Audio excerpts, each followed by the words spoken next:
know? Did you know? Well, I would like to say as well just how sorry I am. This is the most humble day of my life. I am extremely sorry about the furore it has caused. People are seeing a very big scandal overseas.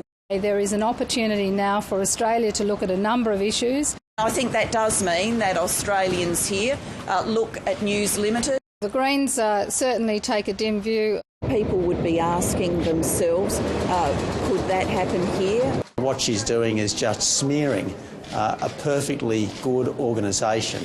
This terrible thing happened on your watch. Mr Murdoch, have you considered resigning? No. You know, conduct of that nature is grossly objectionable. What else she's capable of?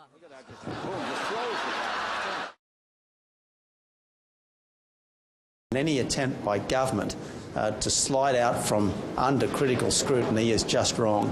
Why did you enter the back door at number 10? Because I was asked to. I never had one inappropriate conversation. Why would that be? To avoid photographers in the front. I imagine. I don't know. I was asked. I just did what I was told. And therefore...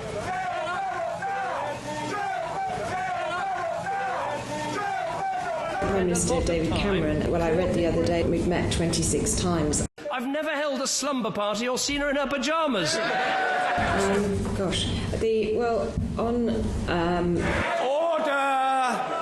Order! Members shouting out. Shouldn't be doing so.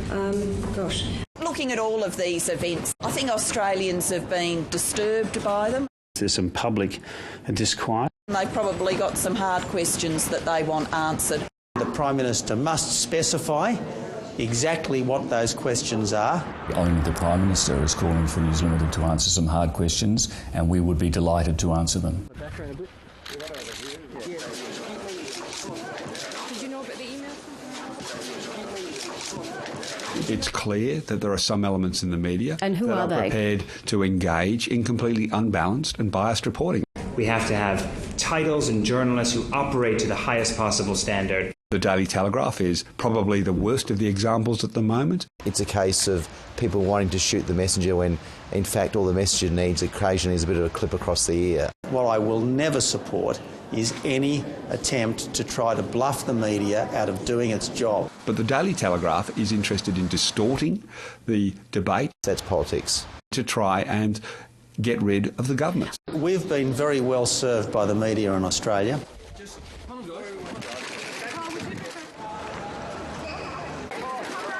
Is this for you to be back here today, Brendan?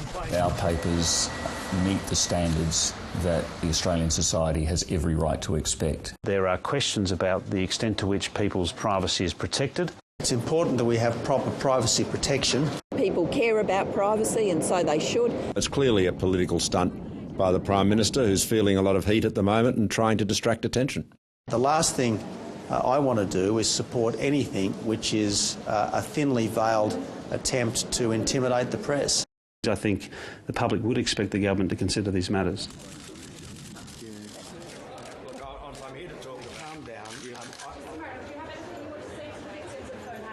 You live and you learn, and believe you me, I have learnt.